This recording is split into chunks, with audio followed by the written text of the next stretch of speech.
In the misty dawn of 1932, the grand Harrington Manor loomed like a sentinel over the English countryside, its ivy-clad walls whispering secrets to the rising sun. Inside the opulent study, Sir Reginald Harrington slumped lifeless over his mahogany desk, a half-empty glass of brandy clutched in his rigid hand. The air hung heavy with the scent of almonds. Cyanide, perhaps? His faithful butler, Jenkins, discovered the body at first light, his cry shattering the silence. Who among the household could have slipped the poison into his nightly tipple? As the fog rolled in, the mystery deepened, drawing the keen eye of a certain Belgian detective. Chapter 1. The Misty Morning. The first pale blade of dawn slid across the Sussex Downs, like a scalpel across velvet, parting the night from the day with surgical precision. It was the 15th of October, 1932, and Harrington Manor, ancient, arrogant, and utterly English, stood sentinel over its domain, its chimneys exhaling thin ghosts of smoke into the pearl-grey sky. The estate sprawled across 200 acres of manicured lawns, wild orchards, and secretive copses where pheasants stirred and rabbits froze at the scent of fox. Ivy strangled the stone facade in a lover's embrace, and the great oak doors, carved with the Harrington crest, a rampant stag pierced by an arrow, had not been opened before 7 in the morning for 3 generations until today. At precisely 6:17, Jenkins the butler wrenched those doors ajar and let out a sound no training at the royal household could have prepared him for. A cracked animal howl that ricocheted down the marble corridor and shattered the slumber of every soul within. "Sir Reginald! Sir Reginald is, God help us, he is dead!" The words tore through the manor like grape-shot. Footsteps thundered. Doors slammed. A maid dropped a silver tray of early tea. Porcelain exploded across the parquet. In the east wing, Lady Evelyn Harrington sat bolt upright in her 4-poster bed, the lace cuffs of her nightgown trembling against wrists suddenly cold as winter streams. In the stables, the groom paused mid-currycomb, horsehair drifting from his fingers like snow. And in the village 2 miles distant, the church bell, unused to ringing before matins, tolled once, as though the countryside itself had felt the tremor of a great man's passing. Sir Reginald Harrington, baronet, steel magnate, member of Parliament and, rumour insisted, occasional confidant to the Prime Minister, lay face down across the leather-inlaid desk in his study. One arm was flung wide, knuckles grazing the Persian rug. The other clutched a crystal tumbler that had slipped from lifeless fingers and now lay on its side, a dark amber stain spreading like spilled blood. The scent that rose from the glass was not brandy alone. Beneath the oaken sweetness lurked a sharper note. Bitter almonds, the unmistakable signature of cyanide. Jenkins stood frozen in the doorway, his starched collar askew for the first time in 40 years of service. His face, ordinarily the colour of well-polished walnut, had bleached to parchment. I brought the decanter at midnight, as always," he stammered, when the housekeeper, Mrs. Danvers, arrived panting behind him. He was alive then, reading, agitated, yes, but alive. I locked the study door myself. Habit, you know, since the burglary last spring. At 5:30, I returned with the Morning Post, and his voice cracked again. The key was still in my pocket. No one could have entered. Mrs. Danvers, a battleship of a woman with iron-grey hair pinned beneath her cap, pushed past him. Her nostrils flared at the odour.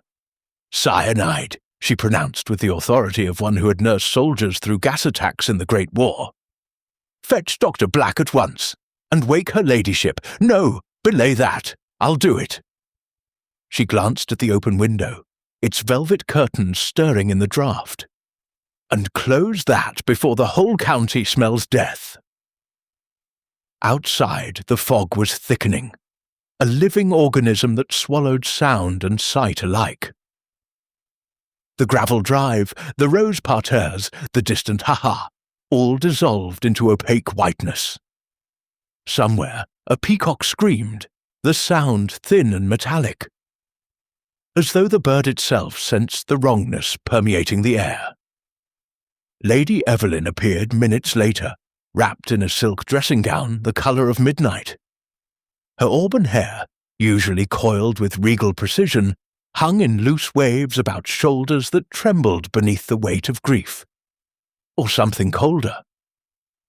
She was 38, 15 years her husband's junior, and the society pages had long chronicled the disparity with sly delight. Now her green eyes, famed for their sparkle at Ascot and Covent Garden, were wide and glassy. "Reginald," she whispered, stepping over the threshold as though crossing into a foreign country. She did not touch the body. Instead, her gaze fixed on the tumbler. He drank brandy every night, said it settled his nerves after the house rose. But cyanide, someone poisoned him. Her voice hardened. "Someone in this house." Jenkins flinched. "My lady, I swear nothing yet, Jenkins." She turned to Mrs. Danvers. "Telephone the police and the lawyer, Mr. Fortescue in London. Tell him the will must be read immediately." A pause, almost imperceptible. "And send for Victor Slade. He'll want to know." The name hung in the air like a curse. Victor Slade, Sir Reginald's business partner, heir apparent to the Harrington Steel Consortium, and a man whose ambition was rumoured to outstrip even his late partners. Upstairs, in the servants' attic, Elena Voss was already awake. Sir Reginald's private secretary for 3 years, she had risen at 5 to type correspondence he had dictated the previous evening. Her small room smelled of ink and lavender water. A single gas lamp illuminated the Underwood typewriter and a stack of onion skin paper. She had heard Jenkins's cry, everyone had, but protocol demanded she remain at her post until summoned. Her hands, pale and ink-stained, worried the silver locket at her throat. Inside was a miniature photograph. Sir Reginald, smiling in a way he never smiled for photographers. A soft knock. "Miss Voss, her ladyship requires you in the study." Elena's heart lurched. She smoothed her skirt, checked her reflection in the cracked mirror, cheeks too flushed, eyes too bright, and descended the back stairs. The study was now a tableau of controlled chaos. Constable Hargreaves, the local bobby summoned from the village, stood awkwardly beside the desk, helmet tucked beneath one arm. Dr. Thomas Black knelt over the body, his black bag open like a raven's wing. The physician's face was grave, his fingers, probing the cold throat, trembled faintly. "Dead 6 hours, perhaps 7, Black announced without looking up. "Rigor beginning in the jaw. Cyanide, almost certainly. A massive dose, acted within minutes." He glanced at Lady Evelyn. "Did he take anything for his heart? Digitalis, perhaps?" "Only the sedative you prescribed last month," she replied, "for insomnia." Black's eyes flicked to the tumbler, then away. "I'll need to examine the decanter." At that moment, the front doors opened again, admitting a gust of damp air and the clipped tones of Inspector Japp of Scotland Yard. He had been visiting his sister in nearby Lewes when the wire reached him. The chief constable, an old-school chum of Sir Reginald's, had insisted on the Yard's involvement. Japp was a bulldog of a man, square jaw, bowler hat, and a moustache that aspired to Poirot's but fell short in both wax and grandeur. "Right," he barked, surveying the room. "No one touches anything. Hargreaves, seal the doors. Doctor, your preliminary findings." As Black repeated his assessment, Japp's gaze swept the assemblage. Lady Evelyn, regal even in distress. Jenkins, rigid as a guardsman. Mrs. Danvers, arms folded like a fortress. Elena Voss, hovering at the periphery, eyes downcast. And in the corner, half hidden by the globe stand, a muddy footprint, small, delicate, the tread of a woman's shoe. Japp crouched. Window was open. "Latched when I left at midnight," Jenkins insisted. "I checked twice. Yet here we are." Japp straightened. "Lady Harrington, may I ask where you were between midnight and 6? "In my boudoir," she replied coolly. "Reading. I retire early when the house sits late. Jenkins brought me warm milk at 11:30. You may confirm with my maid, Colette." Japp grunted, making a note. "And the staff?" Mrs. Danvers supplied alibis with military efficiency.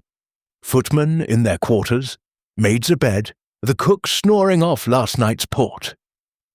Elena Voss spoke softly. "I was typing until 2, sir. Sir Reginald gave me urgent letters for the Morning Post." Japp's pencil paused. "Letters about what?"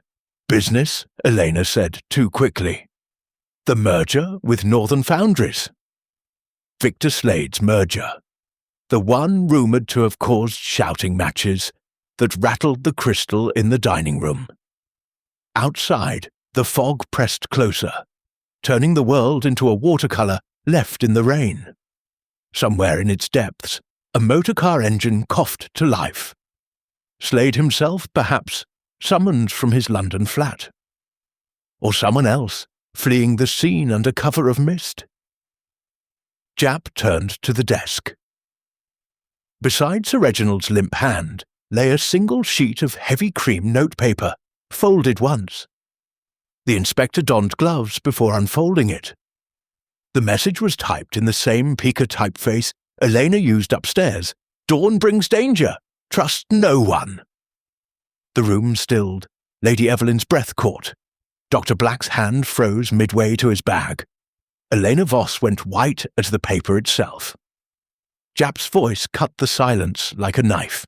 "Who typed this?" No one answered. At that precise moment, the telephone in the hall rang. Shrill, insistent, an intrusion from the living world.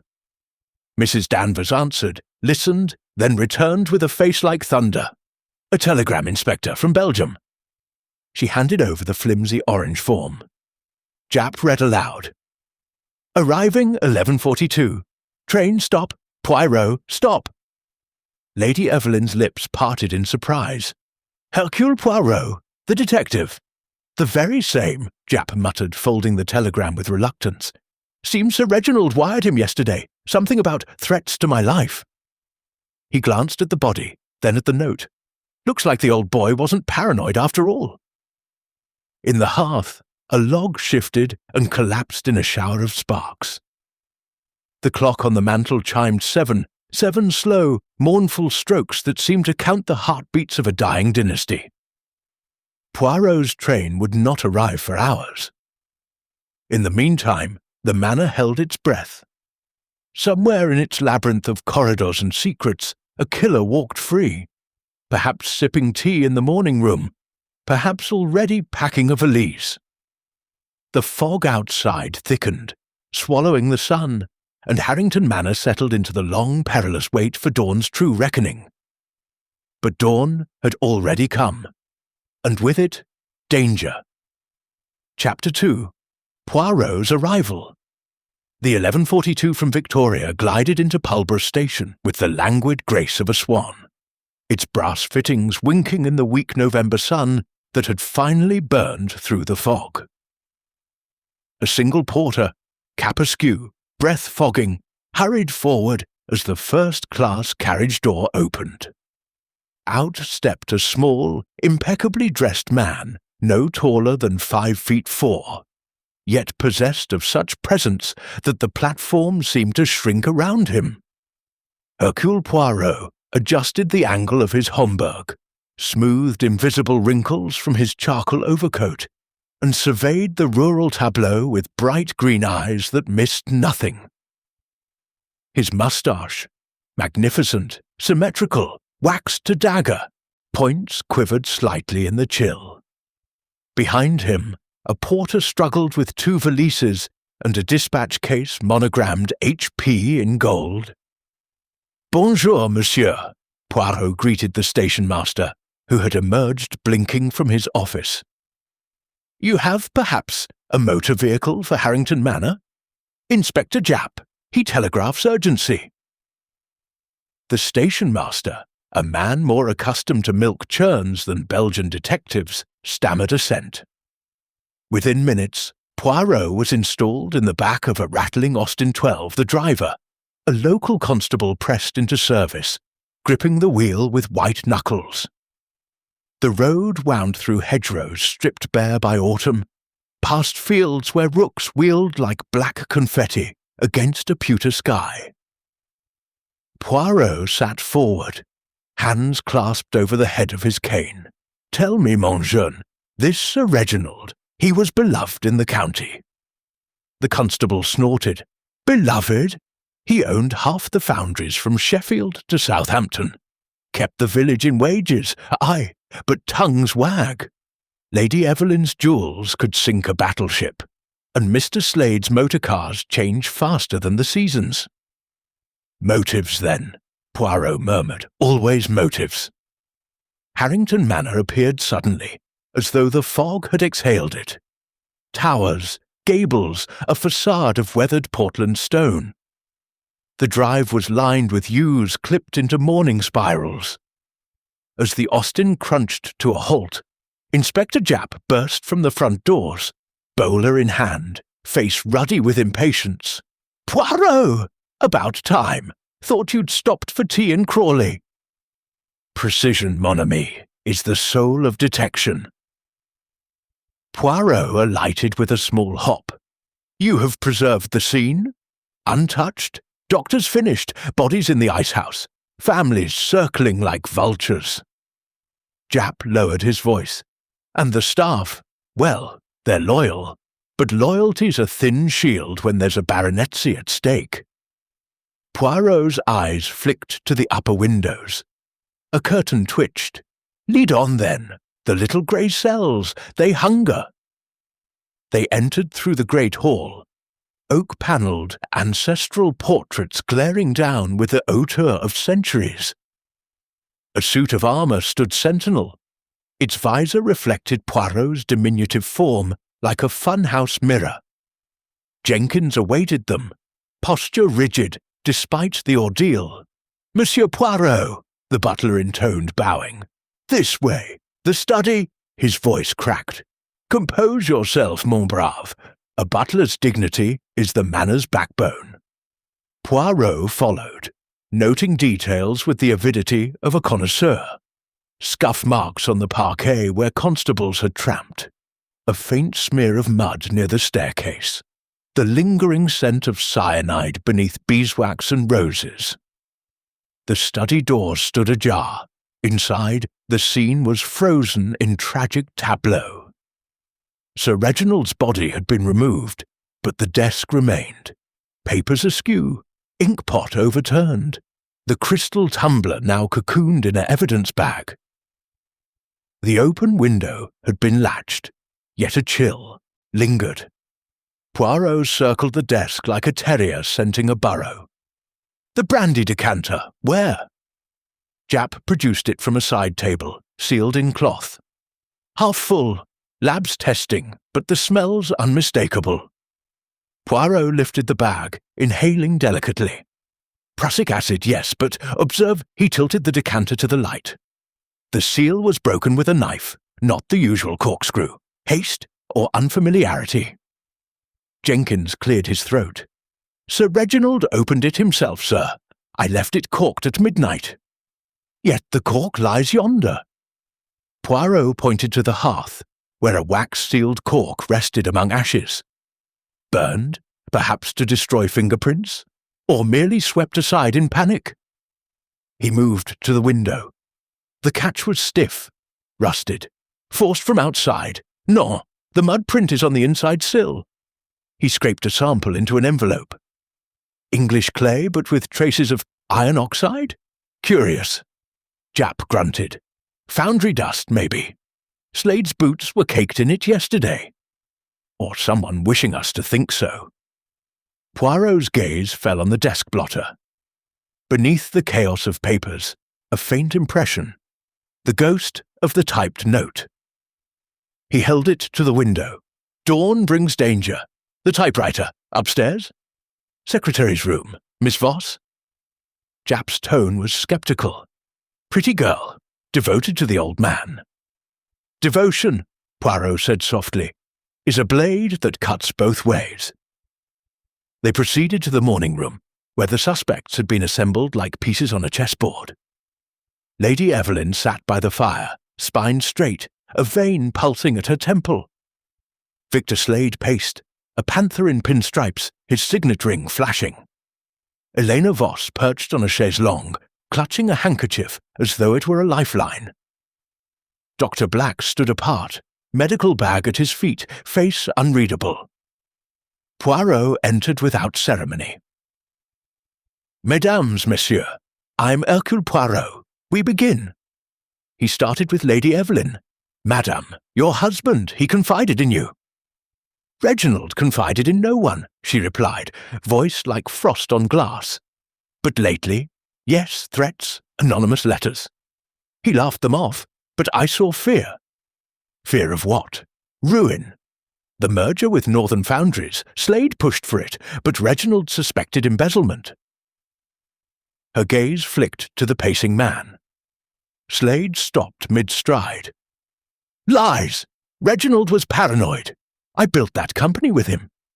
Yet your boots, monsieur, they match the mud in the study." Slade's face darkened. "I walked the grounds yesterday. Ask the gardener." Poirot turned to Elena. "Mademoiselle, you typed the warning note." Her eyes welled.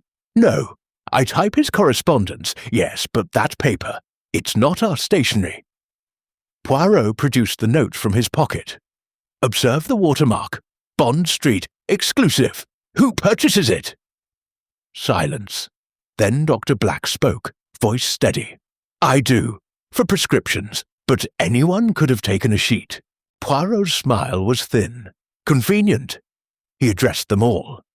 "Tonight, we reconstruct. Midnight, the study. Each of you will demonstrate your movements. Until then—" His eyes swept the room. "Trust no one. The dawn danger. It is not finished." As he turned to leave, his foot brushed something beneath the rug. A single pearl, severed from its string. Lady Evelyn's hand flew to her throat. Her necklace was intact. Poirot pocketed the pearl. A clue, perhaps, or another false trail. Outside, dusk was falling, the fog returning like a conspirator. Somewhere in the manor, a clock struck 5. 7 hours until the reconstruction, 7 hours for a killer to strike again. Chapter 3. Shadows of Suspicion. The drawing room of Harrington Manor had never felt so small. Though the ceiling soared 20 feet and the walls were panelled in walnut dark as dried blood, the air pressed in like a coffin lid.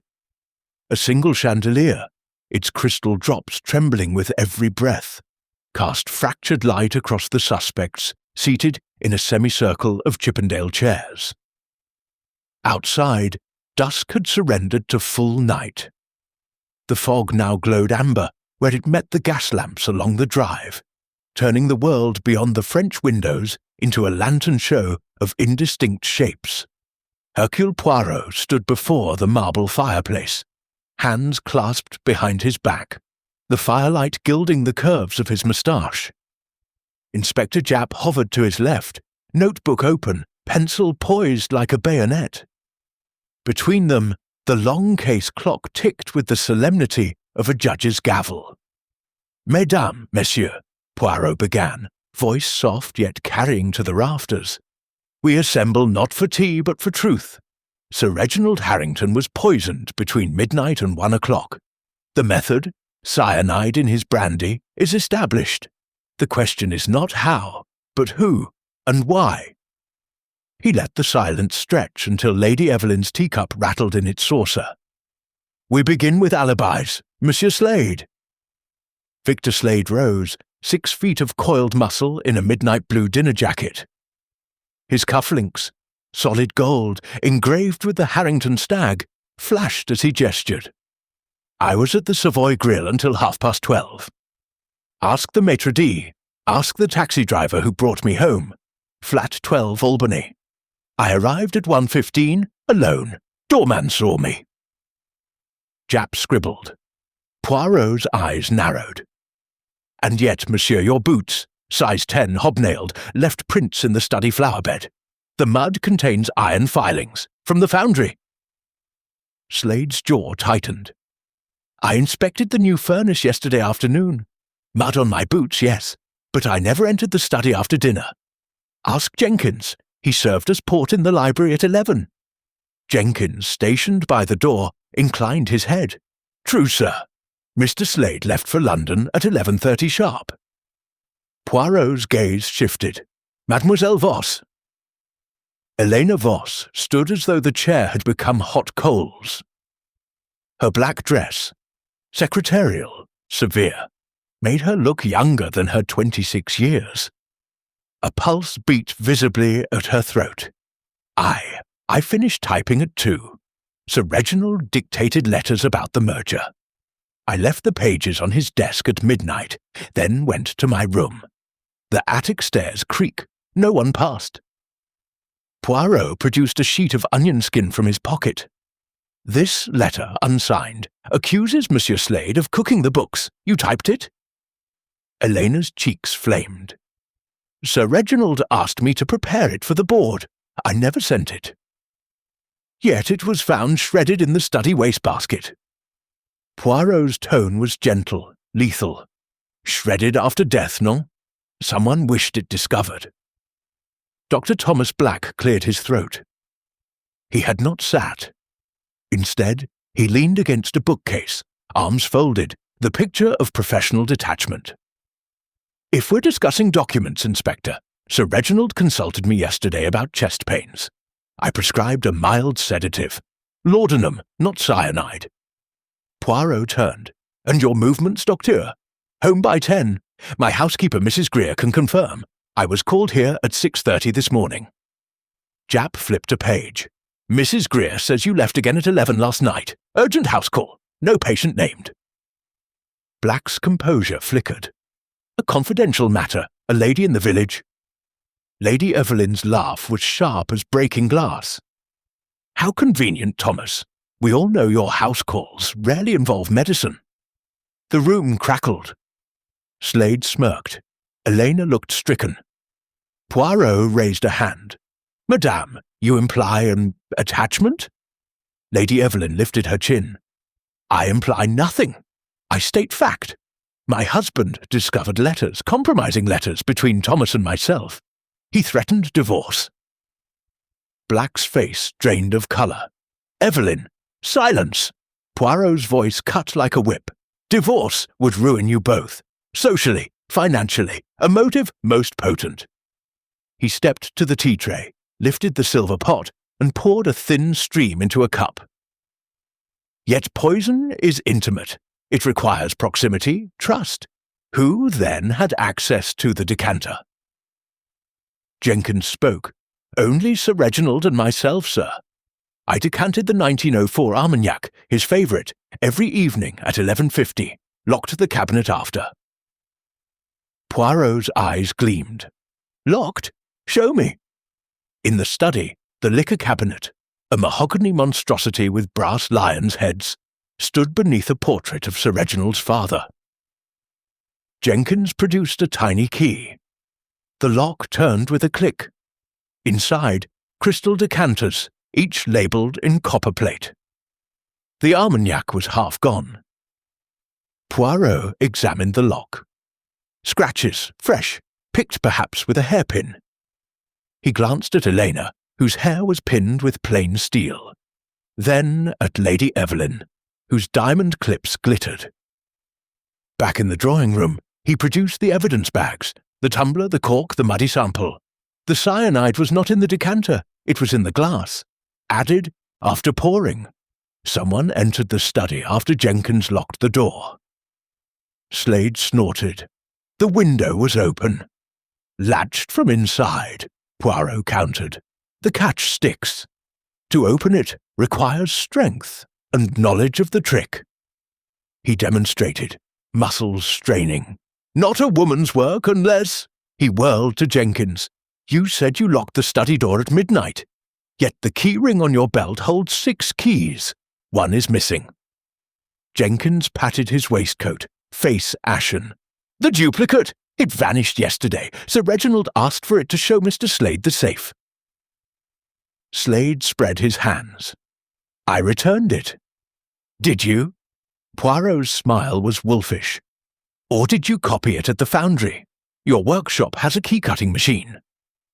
The clock struck 8. Outside the fog thickened. The gas lamps became mere halos. Poirot paced. Let us consider the note. Dawn brings danger. Typed on Bond Street paper, yet the ribbon is worn, the E misaligned. Mademoiselle Voss, your typewriter. Eleanor shook her head. Mine is new. Remington number 10.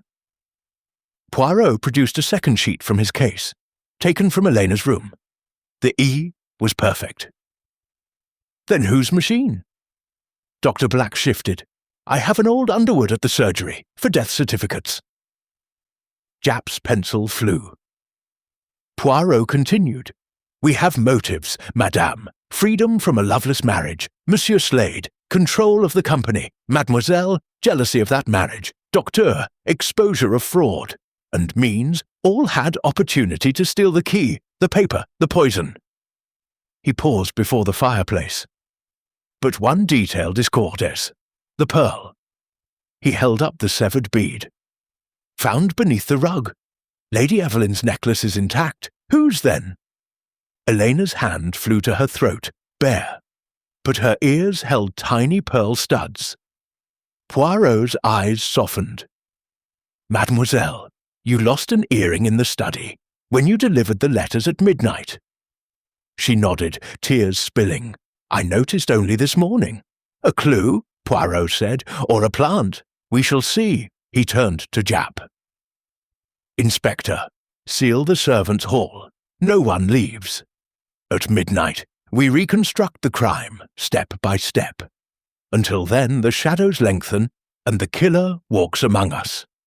As the suspects dispersed, Slade storming to the library, Lady Evelyn to her boudoir, Black to the terrace for a cigarette. Poirot lingered by the window. In the fog, a figure moved near the rose garden, hooded, swift, a groundskeeper, or the killer returning to the scene. The clock chimed the quarter. 4 hours until midnight. 4 hours for the net to tighten, or the noose to slip. Chapter 4. Whispers in the night. The clock in the great hall had just chimed 11 when the manor fell into the hush that precedes a storm. Lamps were lowered to half gas. Shadows pooled in the corners like spilled ink. Every creak of the old timbers sounded like a footstep. Every sigh of wind against the leaded windows like a warning. Hercule Poirot did not retire. Instead, he moved through the corridors with the silence of a cat, patent leather shoes making no sound on the turkey runners. A small electric torch, its beam a thin gold needle, picked out details the daylight had missed. A smear of mud on a skirting board. A single pearl-grey glove dropped behind a suit of armour. The faint scent of Elena Voss's lavender water, lingering near the baize door to the servants' stairs. He paused outside the study. The door was sealed with red tape bearing the Scotland Yard crest, yet the tape had been slit and restuck with careless haste. Poirot's lips pursed. Someone had returned. Inside, moonlight striped the room through half-closed shutters. The desk had been cleared of evidence, but the ghost of Sir Reginald remained. The indentation in the leather chair, the faint outline of his head on the blotter. Poirot knelt, torchbeam sweeping the floor. There, beneath the rug's fringe, a second pearl, smaller than the first, its drill hole clogged with wax. Candle wax. Someone worked by candlelight, he murmured, afraid of the electric switch, perhaps. He straightened, ears pricked. A floorboard groaned overhead, directly above, in Lady Evelyn's boudoir. Poirot slipped out, ascended the main staircase 2 steps at a time, and flattened himself against the wall beside her door. Inside, voices, low, urgent. Can't let them find the letters, Thomas. If Poirot sees Lady Evelyn's tone was brittle, close to breaking, burn them then. Dr. Black's reply was a hiss. Everything, the clinic ledger, the IOUs, everything. A rustle of paper, the scrape of a drawer. Poirot's hand tightened on his cane. Blackmail? Or something darker? He was about to knock when another sound froze him. The soft pad of bare feet on the back stairs. Elena Voss, in a linen nightgown, hair loose down her back, descended carrying a candle shielded by her hand. She paused at the study door, glanced along the corridor, then produced a key from her pocket, the duplicate. Poirot retreated into the alcove beneath a suit of armour. Elena entered the study, candle flame trembling. Seconds later, the scratch of a match, the flare of paper catching. She was burning something. Poirot stepped forward. Mademoiselle. Elena gasped, the candle guttered. Wax spattered the parquet. Monsieur Poirot! I couldn't sleep. I thought... The letters I typed, if they implicated Mr. Slade wrongly. Yet you burn them in secret? Poirot's torchbeam caught the corner of an envelope already curling black. The crest, Harrington Steel Consortium. Evidence, mademoiselle, is not yours to destroy. Tears streaked her cheeks. They weren't evidence. They were love letters, from me to Sir Reginald. He kept them in the safe. I took the key from Jenkins's ring while he slept. I only wanted them gone. Poirot's eyes softened a fraction. You loved him. More than breath, her voice cracked. He promised to leave Lady Evelyn after the merger. He lied. A motive, raw and bleeding. Poirot escorted her back to her room, confiscated the key, and pocketed the half-burned envelope. In the corridor, he met Jenkins, bleary-eyed, nightcap askew. Sir, I thought I heard. Secure the duplicate key, mon ami, and check the safe. The safe, a chub, set into the library wall behind a false panel of books, stood open. Inside, share certificates, a revolver, and a lacquered box. The box was empty save for a faint scent of violets. Lady Evelyn's stationery, Poirot noted. The anonymous letters, perhaps. Midnight approached. In the servants' hall, Jab had gathered the staff for the reconstruction. Poirot joined them, torch now extinguished. The house was a tinderbox of nerves. Positions, s'il vous plaît. Jenkins poured imaginary brandy. Lady Evelyn sat in the morning room, pretending to read. Slade paced the terrace, cigarette glowing. Dr. Black stood in the hall, medical bag in hand. Elena remained upstairs, too distraught, Mrs. Danvers reported. At 12:05, Poirot timed the study door lock with a stopwatch. Click. Jenkins retreated. Now, the intruder. Poirot himself entered via the window, demonstrating the stiff catch. It required both hands and a grunt. Possible for a man, difficult for a woman, unless aided. He poured from the decanter into the tumbler, then produced a vial from his pocket. Harmless saline, but the gesture was theatrical. The poison is added here. The victim drinks, unaware. Death in minutes, Slade snorted. So anyone could have done it. Non, observe. Poirot lifted the tumbler to the moonlight. Lipstick, faint, coral pink. Lady Evelyn wears crimson. Mademoiselle Voss, none. Whose, then? Dr. Black shifted. I examined the body. No lipstick. Yet here it is. Poirot's voice was silk over steel, transferred when the glass was swapped post-mortem to mislead. Lady Evelyn's hand flew to her lips. "You accuse me? I accuse no one, yet, but the reconstruction is incomplete." At 12:17, a scream shattered the silence. "Hi, animal!" The group thundered upstairs. Elena's door stood open. She lay across her bed, nightgown torn, a bruise blooming on her temple. On the floor, a man's handkerchief monogrammed VS. Victor Slade's face drained of colour. "That's mine! I lost it yesterday." Poirot knelt, examined the bruise. "Superficial. A warning, not murder." He lifted the handkerchief to his nose. "Chloroform. The attacker intended abduction or silence." Japp barked orders. "Search the grounds. Seal the exits." But the fog had returned, thicker than ever, swallowing footprints, muffling sound. In the chaos, Poirot slipped into Lady Evelyn's boudoir. The hearth glowed with fresh embers. Scraps of violet paper curled like dying moths. He rescued one fragment. Payment in full by dawn, or the merger dies. Blackmail.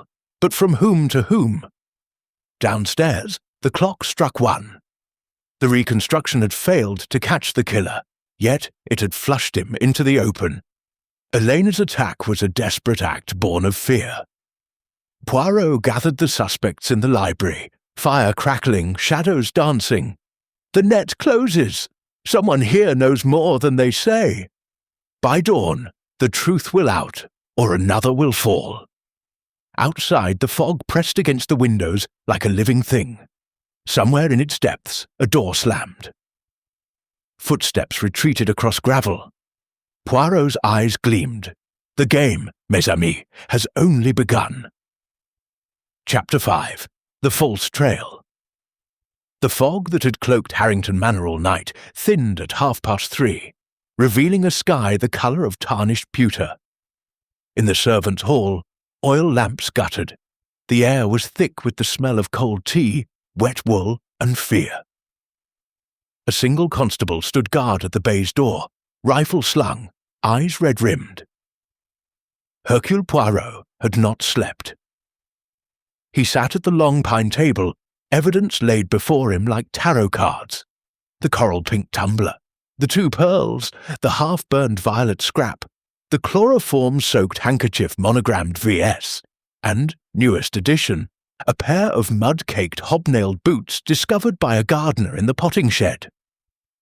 Size 10. Victor Slade's initials scratched inside the tongue. Inspector Japp burst in, coat dripping. "Grounds are empty. No footprints beyond the rose garden. The fog ate them. But these boots—" He slapped a photograph onto the table. "Found at 3:12 a.m., still wet. Someone wore them tonight." Poirot lifted one boot with gloved fingers. "The mud is fresh, yes, but observe the pattern." He held it to the lamp. The tread was worn smooth on the outer edge. Slade's right foot turned slightly inward when he walked. Yet the left boot's heel was pristine. A mismatch. One boot old, one new. Planted, mon ami, a false trail. Japp swore under his breath. Then the attack on Miss Voss. Staged. The bruise is theatrical. Powdered rouge beneath the skin. She struck herself with a hairbrush.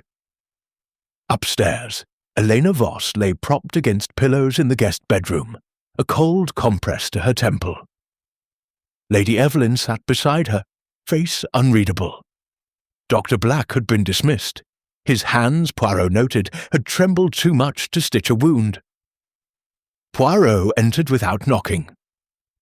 "Mademoiselle, you will tell me why you staged your own assault." Elena's eyes widened, then filled. I was afraid. After the study, the burning letters, I thought if I appeared a victim, suspicion would lift." "Suspicion of what?" She hesitated, glanced at Lady Evelyn, then whispered, "Of loving Sir Reginald, of wanting him dead when he laughed at my letters." Lady Evelyn rose. "Leave her, monsieur. She's hysterical." "No, madam. Hysteria is a luxury we cannot afford. Poirot produced the chloroform handkerchief. This belongs to Monsieur Slade, yes? Elena nodded. I took it from his coat pocket yesterday. He keeps chloroform for dental patients. I thought to make it look as though he silenced me. Poirot's moustache twitched. And the boots? I don't know. Downstairs, Victor Slade was pacing the library, a decanter of whiskey untouched. Japp confronted him with the boots. Planted! Slade roared. I was in the billiard room until 2, playing solitaire. Ask the footman. James saw me. James summoned, confirmed. Mr. Slade chalked his cue at 1:47, sir. Never left. Poirot examined Slade's evening shoes. Polished oxblood, no mud. Yet someone wore your boots, monsieur. Someone who knows your gait, your size, your monogram. Slade's fists clenched. Then search the house. Tear it apart. They did. From attic to cellar, constables turned out drawers, lifted mattresses, pried up floorboards. In the old nursery, unused since Sir Reginald's childhood, they found a child's slate behind a loose panel. On it, scrawled in chalk, Dawn brings danger, pay or die. The handwriting was childish, uneven. Poirot's eyes gleamed. A red herring, but revealing. The killer mocks us.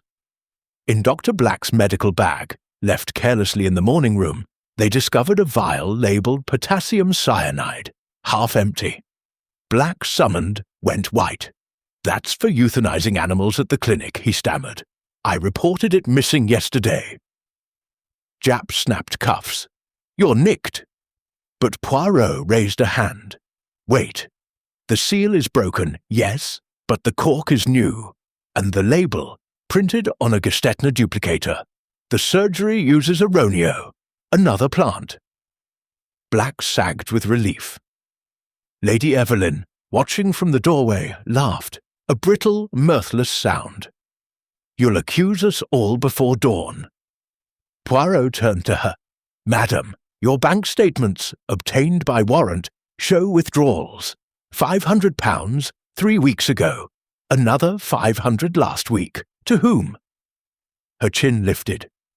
Charity, the village orphanage. Yet the orphanage ledger shows no such donation. Silence. Poirot paced. We have false trails everywhere. Boots, handkerchief, vial, slate. The killer scatters breadcrumbs to confuse the hounds. But one trail is true. The lipstick. He produced the tumbler again. Under ultraviolet light, borrowed from the local photographer, the coral smear glowed. Not rouge, not paint, lip salve, beeswax, lanolin, carmine. Sold exclusively at Fortnum and Mason. Who shops there? Lady Evelyn's hand touched her lips. I do. But your shade is crimson. This is coral, Mademoiselle's shade. He glanced at Elena, who shook her head. Dr. Black's nurse, Japp supplied. Miss Pritchard. She was here yesterday, treating Sir Reginald's gout. Poirot's eyes narrowed. Bring her. Miss Pritchard arrived at 4:30, flustered, coat buttoned wrong. Her lips were bare, but a tin of coral salve peeked from her pocket.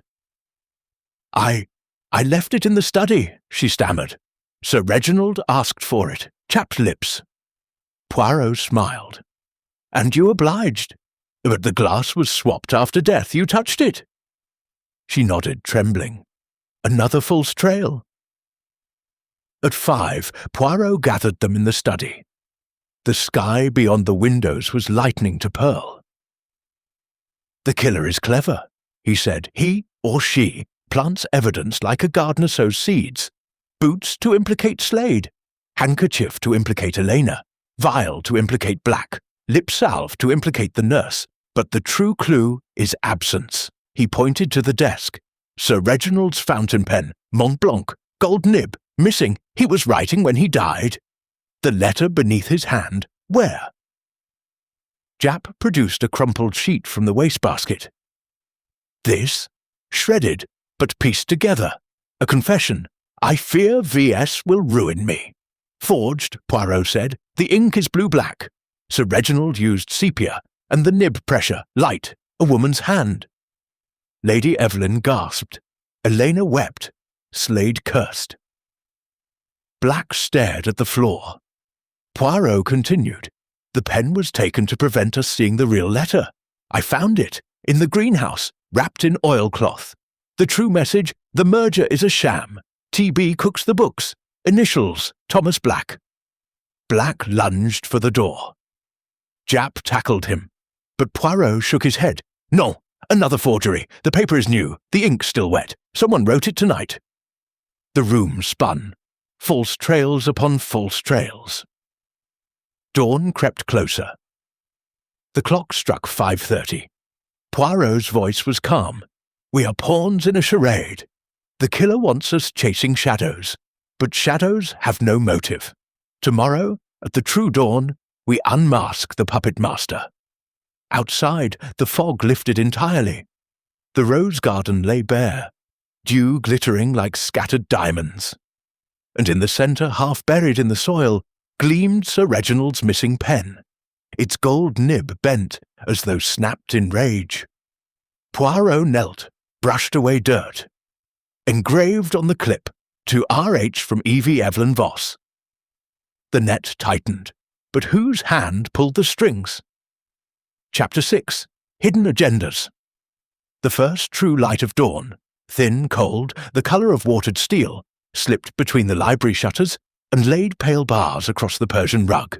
It was 5:47 a.m., and Harrington Manor felt like a ship that had weathered a gale, only to find the crew still at one another's throats. Hercule Poirot stood at the long window, hands clasped behind his back, watching the rose garden where the Mont Blanc pen had been unearthed. The gold nib glinted like a tiny accusation. To R.H. from E.V., Elena Voss's gift, or so it seemed. Yet the engraving was fresh, the letters shallow, as though cut with a penknife rather than a jeweller's tool. Another forgery. Behind him, the suspect sat in a ragged semicircle. Victor Slade nursed a fear. Tumbler of whisky despite the hour. Lady Evelyn's fingers worried the diamond brooch at her throat. Dr. Black stood by the globe, spinning it absently. Elena Voss, wrapped in a borrowed dressing gown, stared at the pen as though it might bite. Inspector Japp leaned against the doorframe, arms folded, eyes bloodshot. Poirot turned. We have chased shadows all night. Now we hunt the puppet master. The pen, planted, the note, forged, the boots, the vial, the handkerchief, all breadcrumbs. But breadcrumbs led somewhere. He crossed to the fireplace, where embers still glowed like malevolent eyes. Let us begin with the hidden. Sir Reginald had a secret that threatened his empire. Not embezzlement, something older, blood. He produced a yellow document from his dispatch case, an extract from the General Register Office, sealed in wax. A birth certificate, 1908. Mother, Miss Clara Pennington, lady's maid to the late Lady Harrington. Father, listed as unknown. Child, a boy, named Reginald Clarence Pennington, sent to Canada at age 5, presumed dead in the Great War. Lady Evelyn's breath hitched. A bastard? Precisely, madame. Sir Reginald discovered this heir 6 months ago. The boy, now a man of 37, returned under the name Clarence Harding. He wrote to Sir Reginald demanding recognition, a share of the estate. Sir Reginald paid him to disappear. £5,000, wired to a Toronto bank. Slade slammed his glass down. Blackmail! Why wasn't I told? Because, monsieur, you were the one who found the letters. Poirot's gaze pinned him. In the Foundry office safe, you confronted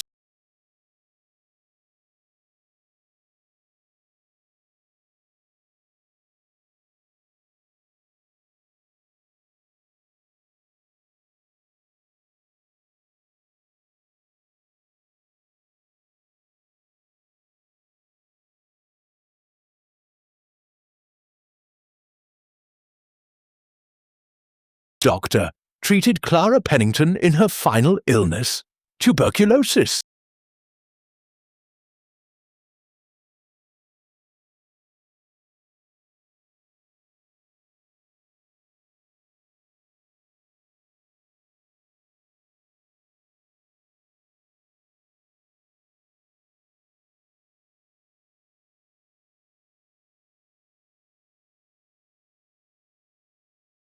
Because you gambled on the merger. You forged the books to show profit, convinced Slade to push the Northern deal.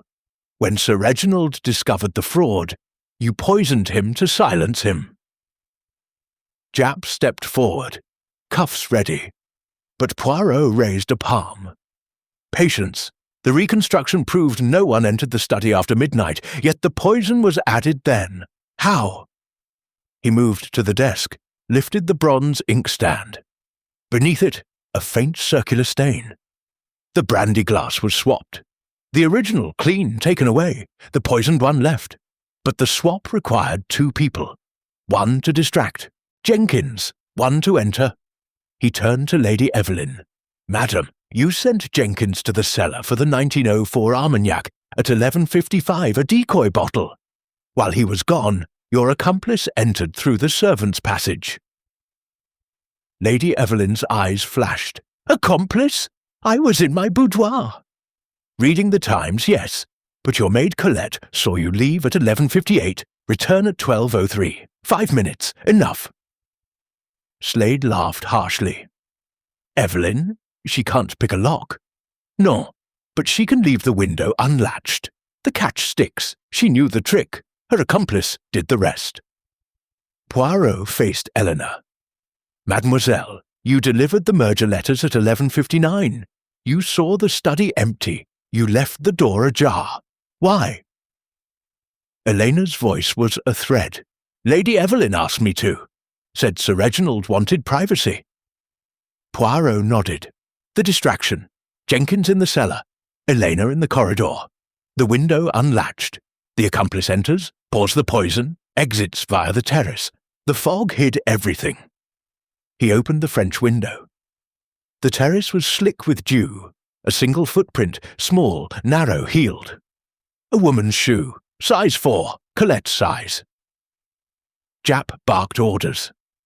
Colette was dragged in, apron askew, face blotched with tears. Milady said it was a prank, she sobbed, to scare the master into signing the new will. She gave me the vial, said it was sleeping powder. I swear I didn't know. Lady Evelyn rose, regal even in defeat. You little fool, you've ruined us. Poirot's voice was soft. Ruined? No, madam, saved. The will was already signed, witnessed by Mr. Fortescue yesterday. The estate passes to the bastard son, Clarence Harding. You knew. You poisoned Sir Reginald to contest the will, claim undue influence. Dr. Black supplied the cyanide to protect his fraud. Elena staged her attack to deflect suspicion. A conspiracy of desperation. Slade lunged at Black. You bastard! Japp restrained him. Easy, sir. You're in the clear, for murder. Embezzlement's another matter. Poirot addressed the room. The false trails were clever. The boots in the shed, Colette wore them, stuffed with paper. The vial in Black's bag, planted by Elena. The pen in the garden, Lady Evelyn's last flourish. But the locket, that was the mistake. Clara's locket, kept by Black, found in the greenhouse, wrapped with the true merger papers. Proof of the fraud. He opened the lacquered box from the safe. Inside, the locket and a ledger. Black's clinic accounts, columns of red ink. Lady Evelyn sank into a chair. Reginald was going to expose us all. The merger would collapse, we'd lose everything. Poirot's eyes were sad. Everything but honour, madame, that you lost long ago. Outside, the sun breached the horizon, gilding the rose garden. The fog was gone. The world lay bare. Constables led Lady Evelyn, Dr. Black and Colette away. Elena remained, weeping silently. Slade stared at the floor. Empire in ruins. Poirot closed the ledger. The dawn danger was never external. It lived within these walls. Greed, fear, betrayal. The grey cells, they have spoken. Japp clapped him on the shoulder. Another triumph, Poirot. Non, mon ami, a tragedy. Justice is cold comfort when a house falls. In the rose garden, the Mont Blanc pen lay where the gardener had left it. Poirot picked it up, turned it in the light. The engraving to R.H. from E.V. caught the sun like a lie finally exposed. He slipped it into his pocket. A keepsake, a warning. The manor's great doors closed behind the prisoners. The stag on the crest seemed to lower its head in shame. Chapter 7. Twists of Fate. The sun had fully risen now, a pale gold coin balanced on the lip of the downs. Yet Harrington Manor remained steeped in gloom. The arrests of Lady Evelyn, Dr. Black, and the maid Colette had been swift, handcuffs clicking like the final notes of a requiem. But the house itself seemed to exhale a sigh of disbelief. Portraits of long-dead Harringtons stared down in disapproval. The very air tasted of ash and betrayal. Hercule Poirot stood alone in the library, the lacquered box open on the desk before him. Inside lay the silver locket, the forged ledger, and, newly added, a single sheet of violet notepaper, its edges singed. The handwriting was Lady Evelyn's, elegant and slanted. If he signs the codicil, we are ruined. The boy gets everything, act tonight. Poirot's fingers traced the ink, still damp in places, written hours ago, perhaps during the staged attack on Elena. But something nagged at the edge of his grey cells. A discord, a false note in the symphony of guilt. Inspector Japp entered, cap in hand, face grim. Van's off to the station. Lady Evelyn's demanding her solicitor. Black's babbling about a plea. Colette's still sobbing. Seems open and shut. Poirot's moustache bristled. Open, oui. Shut, non. Observe. He held up the violet sheet. This note was found in the greenhouse, wrapped with the locket. Yet the greenhouse was searched at 4:12 a.m. by Constable Hargreaves. No note then. Japp frowned. Planted after? Precisely. Someone wished us to find it. After the arrests, a final flourish to seal the case. He crossed to the French windows. The terrace was dry now. The footprint, Colette's, had been photographed and cast in plaster. But beside it, half hidden beneath a rosemary bush, glinted something metallic. Poirot knelt, extracted it with tweezers. A brass key, small, ornate. The duplicate study key, reported missing, yet never found. Someone returned it, Poirot murmured. Why? Upstairs, Elena Voss sat in the morning room, hands folded in her lap, eyes red but dry. The dressing gown had been replaced by a severe grey frock. She looked like a governess, awaiting dismissal. Mademoiselle, Poirot began, you staged your attack. You planted the boots, the vial. But the note in the greenhouse? Your doing. She shook her head. I burned the love letters. That was all. Poirot produced the brass key. This was in your typewriter case, wrapped in oilskin. Why hide it if you are innocent? Elena's composure cracked. Lady Evelyn gave it to me yesterday. Said Sir Reginald wanted the merger papers locked away. I forgot to return it. Forgot? Poirot's voice was gentle steel. Or kept it to enter the study later? To retrieve something? She bit her lip. The locket. My aunt's. Dr. Black took it after she died. I wanted it back. Poirot's eyes narrowed. You entered the study at 12:03 a.m., after Colette unlatched the window. You saw Sir Reginald, already dead? Elena nodded, tears spilling.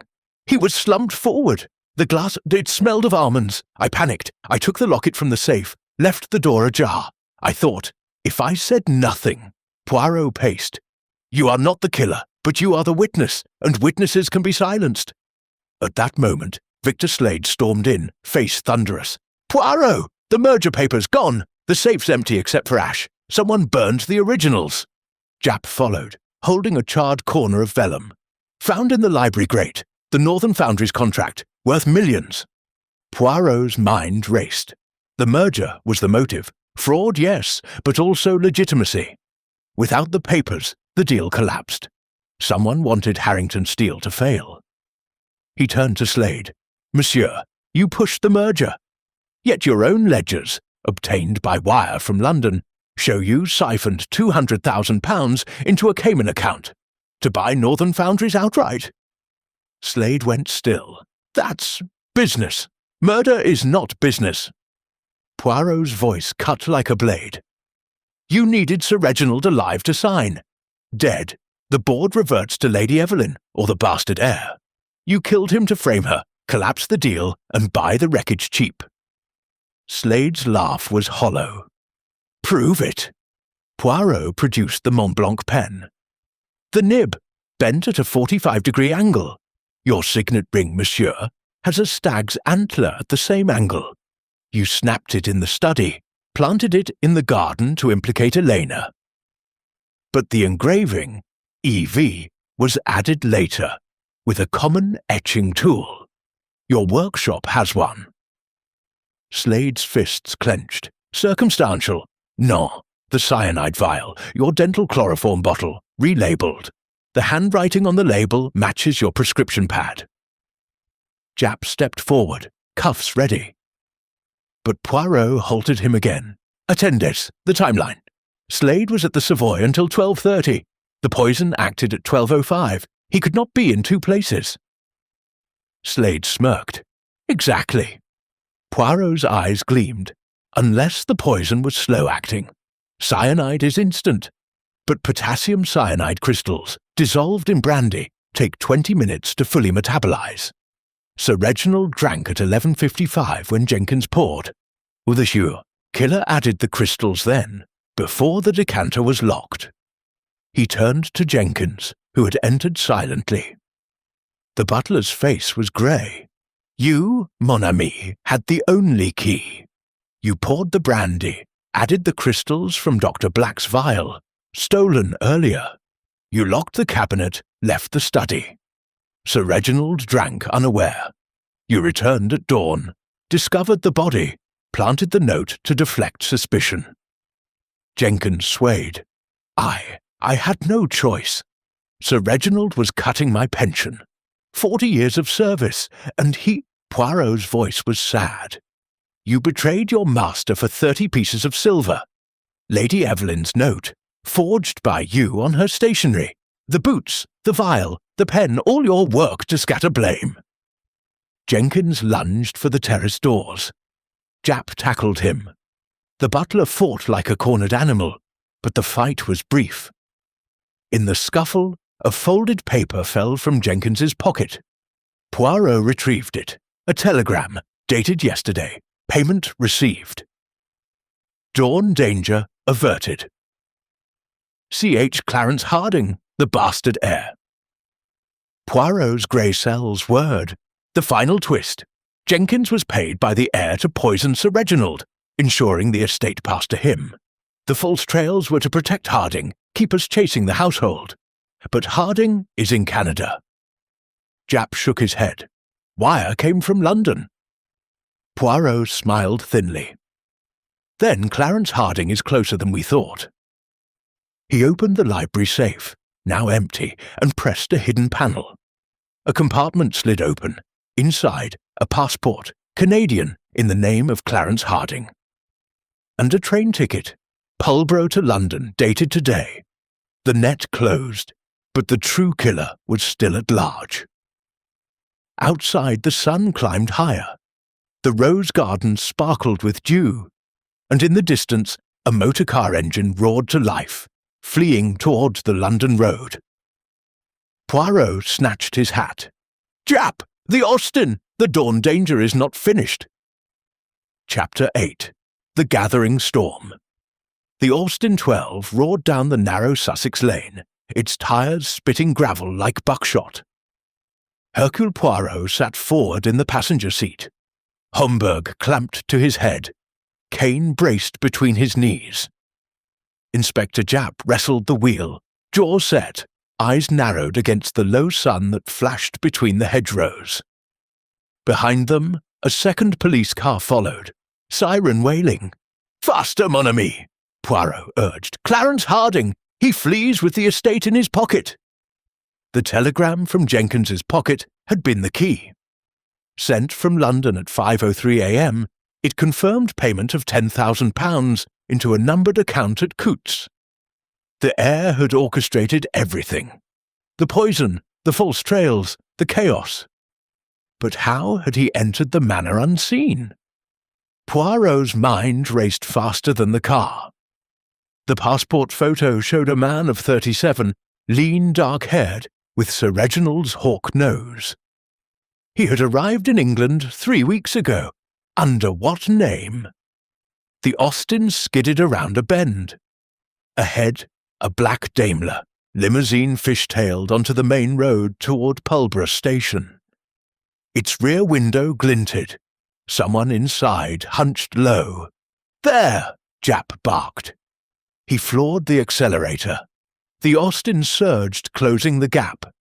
Poirot leaned out, wind whipping his moustache. "Stop, monsieur! In the name of the law!" The Daimler swerved, clipping a milestone. A hand emerged from the window, firing a revolver. The shot cracked, the Austin's windscreen spiderwebbed. Japp ducked, the car fishtailing. "Armed!" Poirot shouted. "The revolver from the safe!" Another shot. The police car behind took the hit, tire bursting, vehicle slewing into a ditch. Japp gritted his teeth, regained control. The Daimler was 50 yards ahead, smoke pouring from its exhaust. Poirot spotted a crossroads. "Left, Japp! Cut him off at the level crossing!" Japp yanked the wheel. The Austin bounded over a cattle grid, engine screaming. They burst onto a parallel lane, hedgerows blurring. The railway crossing loomed, gates down, red signal flashing. The London Express thundered toward them, whistle shrieking. The Daimler skidded to a halt at the barrier. Its door flew open. A man leapt out, tall dark coat flapping, revolver gleaming. He vaulted the gate, sprinting for the far side. Poirot and Japp abandoned the car. The train bore down, a wall of iron and steam. Harding was halfway across the tracks. "Stop!"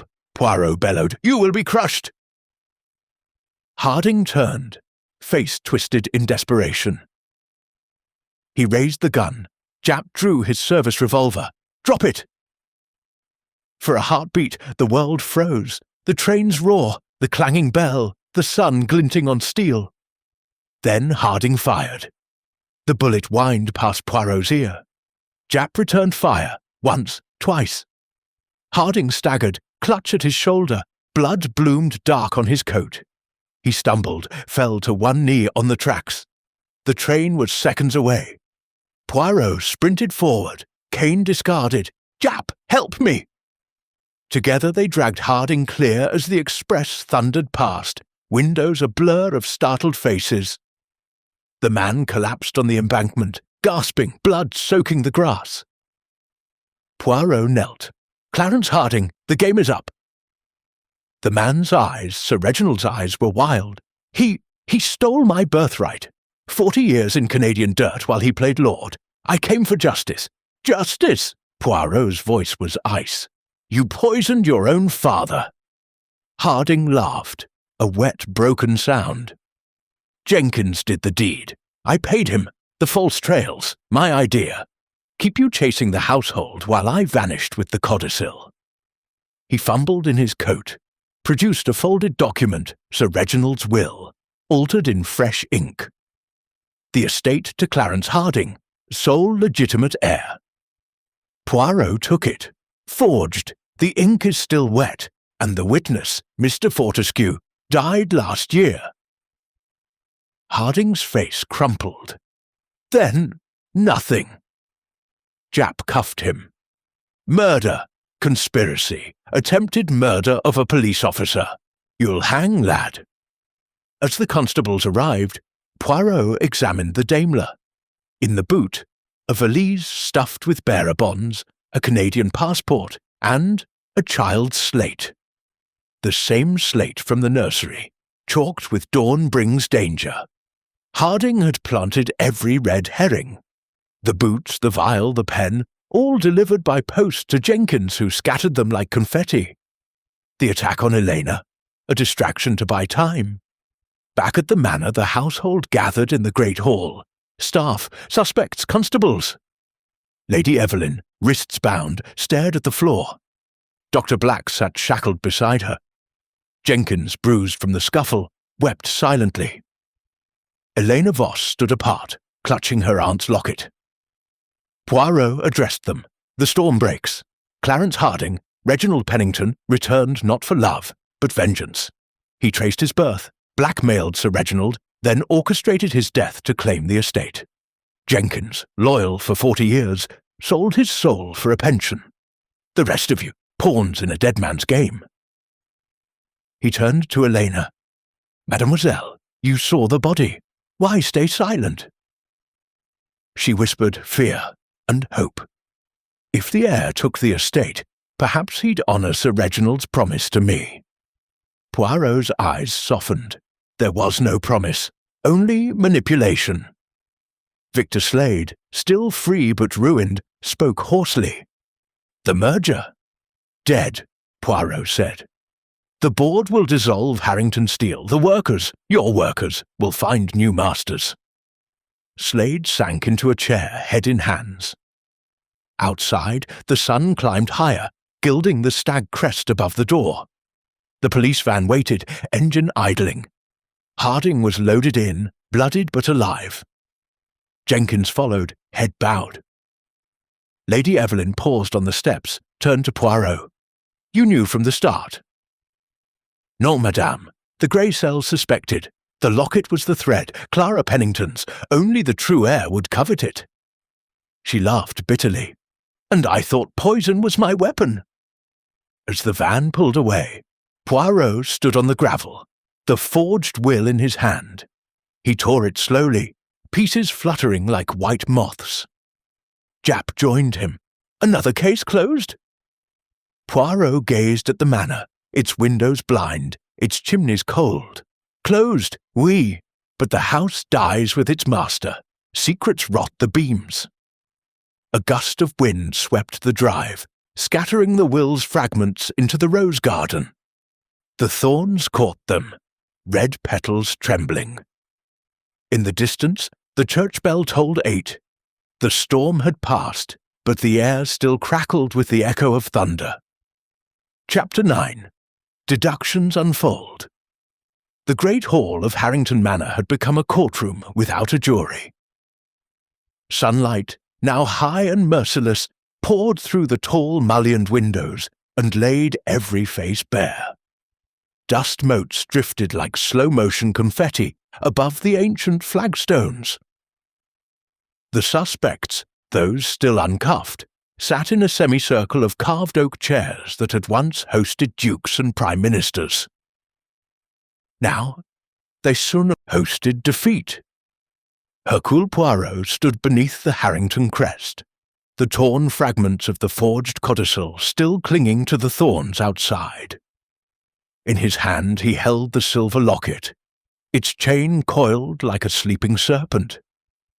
Inspector Japp flanked him, notebook closed for once. The case was no longer about evidence, but revelation. "Mesdames, messieurs," Poirot began, voice resonant in the vaulted space, "we have chased phantoms all night. False trails, forged documents, planted clues. But phantoms leave no footprints, only the living do. And the living have lied." He opened the locket. The miniature of the infant Clarence stared out, innocent and damning. This child was the spark. Not greed, not love, not even vengeance, but identity. Sir Reginald denied his own blood for 40 years. When Clarence returned, the house of cards trembled.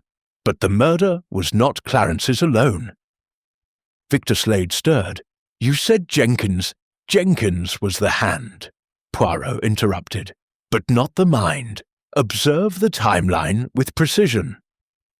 He stepped to a mahogany side table where he had arranged the evidence in a neat arc. The Mont Blanc pen, the brass key, the chloroform handkerchief, the child's slate, the violet note, the cyanide vial, the coral pink tumbler. 11:50 p.m. Jenkins pours brandy from the 1904 Armagnac, as always. But the decanter is already poisoned. Potassium cyanide crystals, slow dissolving, added earlier in the evening. Sir Reginald drinks at 11:55. Death comes at 12:15, not instantly. He lifted the tumbler. The coral lipstick, applied post-mortem to the swapped glass. Whose shade? Elena Voss spoke, voice small. Mine. I kissed him goodbye, after I found him dead. I took the locket, left the lipstick. I wanted him to know even then. Poirot nodded. A confession, mademoiselle, but not of murder. He turned to Dr. Black. Doctor, you supplied the cyanide, labelled for animal euthanasia, but you did not administer it. You were in the village, treating a genuine patient. Your nurse, Miss Pritchard, confirms. Black sagged. Then why the vial in my bag? Planted by the true architect. Poirot's gaze swept to Lady Evelyn. Madame, you unlatched the window at 11:58. Colette confirms. You sent Jenkins to the cellar for a decoy bottle, but you did not enter the study. Lady Evelyn lifted her chin. I've admitted nothing. No. But your stationery, your handwriting on the violet note, act tonight, was forged. The slant is yours, but the pressure is lighter. A woman's hand imitating another woman's. He faced Elena again. Mademoiselle, you forged the note. You planted the vial, the boots, the pen. You staged your attack. Why? Elena's tears fell unchecked.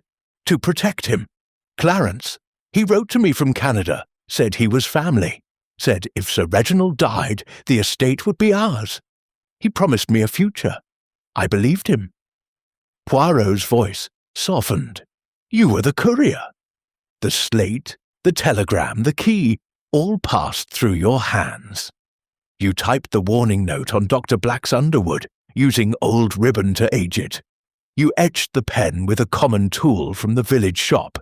You scattered the clues like rose petals. He lifted the child's slate. This was the mistake. The chalk is fresh, bought yesterday at Woolworth's. The handwriting childish, but the pressure adult. You wrote it in the nursery, then hid it for us to find. Elena crumpled. He said it would confuse you. Buy time for him to escape with the bonds. Poirot turned to the assembly. Clarence Harding arrived in England 3 weeks ago as Mr. Clarence Hale, guest of the village inn. He met Elena in secret, spun his tale of injustice. He paid Jenkins £5,000, stolen from Sir Reginald's own safe, to poison the brandy.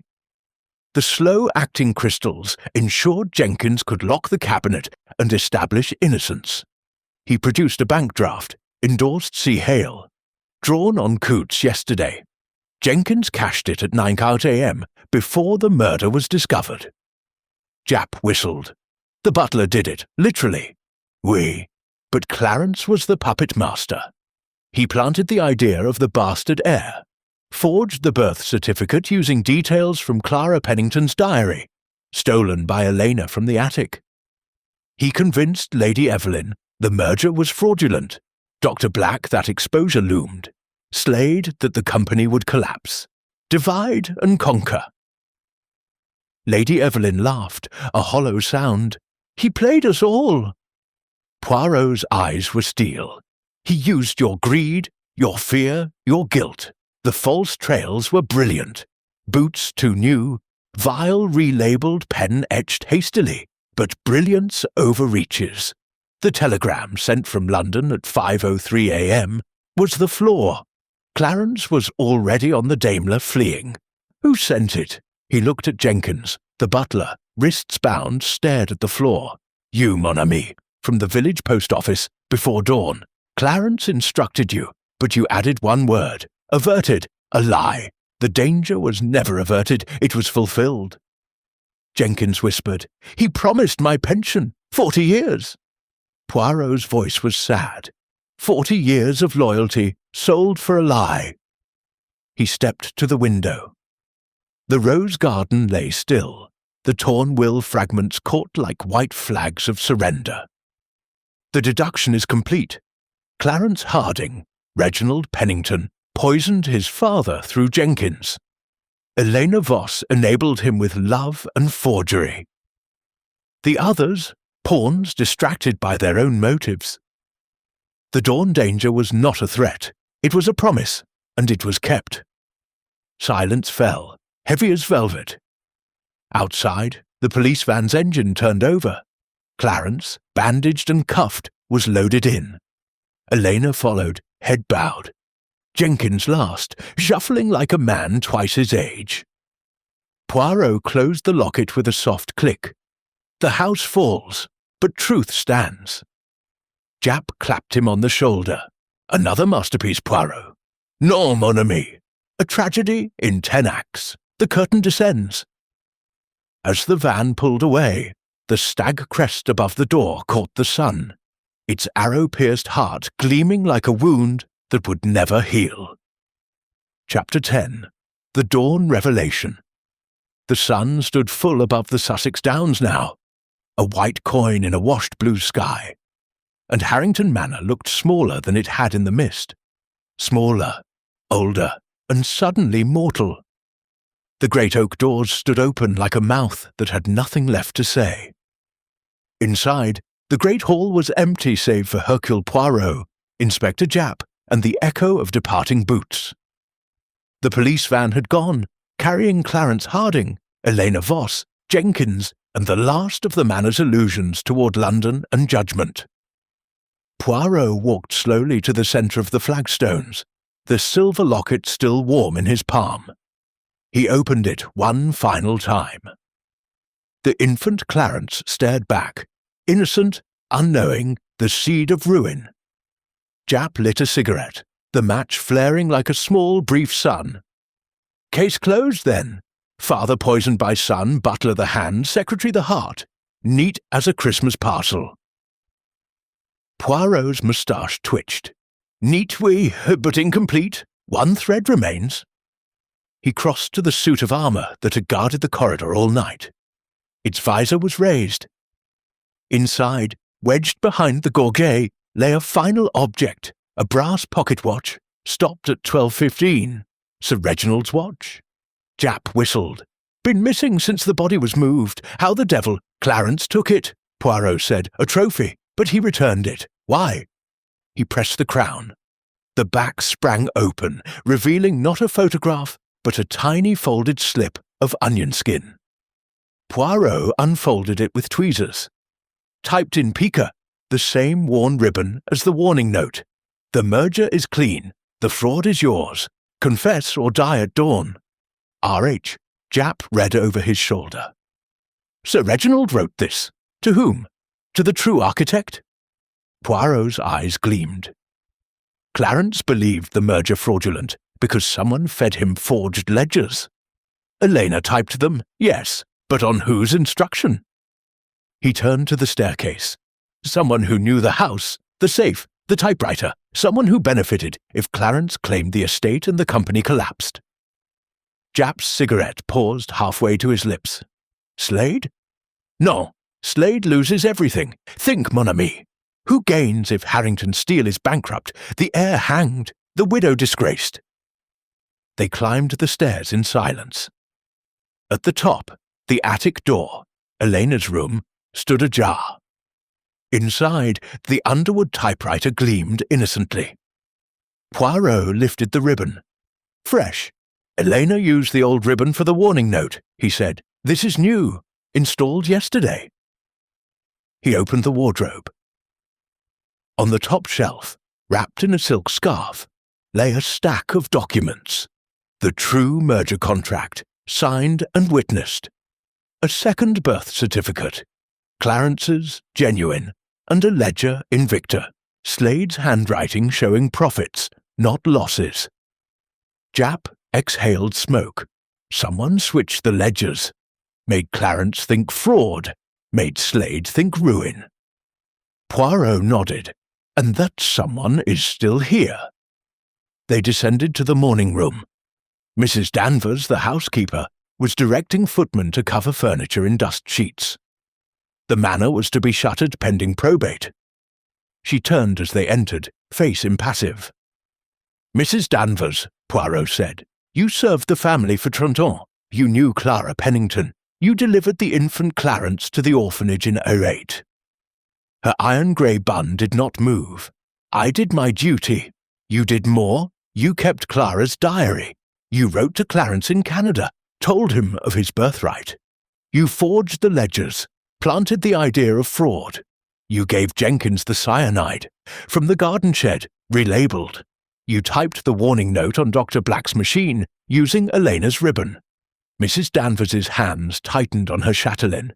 "Ridiculous! I'm a housekeeper." "You are the keeper of secrets." Poirot produced the pocket watch. "Sir Reginald discovered your correspondence. He wrote this final note to you. He confronted you at 11:50. You poisoned the brandy then before Jenkins poured.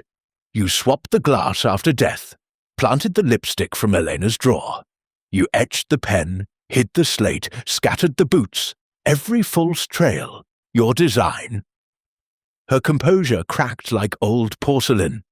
"He was going to dismiss me, after 30 years. Said I'd betrayed the family name. I gave that boy to the nuns to protect the Harringtons.